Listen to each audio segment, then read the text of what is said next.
Hey, welcome back to Daily Flash. Our next guest is one of the most sought-out celebrity real estate agents in Los Angeles. He's part of the powerhouse real estate team at the Aaron Kerman Group. And he's no stranger to being in front of the camera. No. We welcome to the show the Director of Luxury Estates Divisions with the Aaron Kerman Group, Yawar Charlie. Hey! Hi guys, how are you? We're so good. We're happy to have you back on the show. Absolutely. First of all, I have to give you a huge congratulations to everyone actually at the Aaron Kerman Group. You guys have reached a milestone of how much in sales for 2021? I know, 1.3 billion. Isn't that crazy? Wow, That's that is good. something. Wow, holy cow. Insane. So right after this segment, I'm going down to Chanel to buy a few essentials, basically. Nice. Well, Pop no, some I'm kidding. champagne. You go buy a Buick with that commission. I love it. I'm kidding. It says No, a lot. it's such, Go ahead. I was going to say it's such a privilege and an honor. I mean, a number like that, oftentimes in real estate, we throw around these crazy numbers that really mean nothing to people. But that number signifies a lot of hard work and dedication by a large group, the Aaron Kerman Group. That's right. And sometimes brokerages don't even make that much, and we're a team.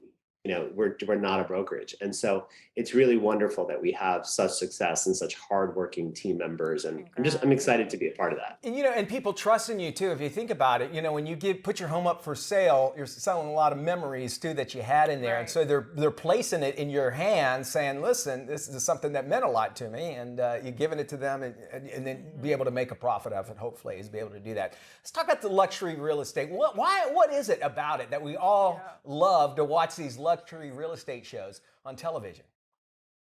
You know what it is? It takes us away. It's kind of like that wonderful bubble bath for the mind. Yeah. It sort of takes you away to a wonderful tropical place. So you get to experience and sort of live vicariously through that opulent, over the top moment where you're like, oh my God, I can see myself in this $40 million house. Sure, no problem. Or you're like, oh my God, I would love 10 bathrooms. And then, you just get to sort of experience a lifestyle that most of us don't necessarily get to see on an everyday basis. And it's elevated. The volume is turned up. So we get to kind of have our, I joke around and I call it real estate porn. It's like we get to have that fantasy being elevated to a space that normally we wouldn't see. Have you ever sold a house a backdrop for a porn? You know what I have? I was going to say yes. No names. I have. Okay, all right. It's just very funny when you're, not that I would ever do such a thing, but when you find yourself on one of those sites and suddenly you're like, wait a minute, I recognize the couch.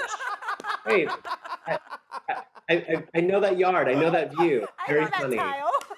Exactly. That's excellent. All right. Well, let's get a little personal now. We want to talk about you. Take us back a bit and tell us how you got your last name, Charlie. Yeah. So it's an interesting story. My grandfather was a very famous Bollywood actor in India. And so they called him the Charlie Chaplin of India. He was a physical comedian. And so, he was really famous. I mean, he was on a stamp, did the first talking film. And grandparents had 12 kids, 6 boys and 6 girls. And the last name on all the birth certificates is Charlie. And so that's how I got my last name. Both my parents were actors. My brother is on TV in Asia.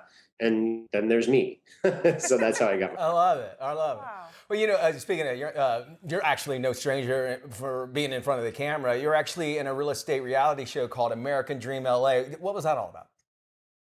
So American Dream is sort of a curated real estate lifestyle show. So what I get to do and what's exciting about it is that we get to put together the information, the content, and the segments. And what I like to do is pair a listing or a house with some member of the community in which that house is. Oh, so okay. for example, if I'm in Santa Monica, I did this wonderful piece with this beach house and then talked to a local artist who really connected with the community and did outreach. So I like to sort of meld, because for me, real estate is about the community in which you live as well. It's not just about the house. And so what I like to do is bring together different aspects of that and put it together in a short segment. And so I'm very lucky that I get to curate that.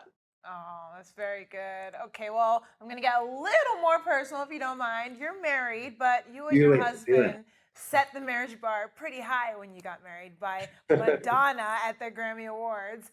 Tell us about that experience. That is true. Madonna was my wedding singer. I can cling to that till I'm dead. It was amazing.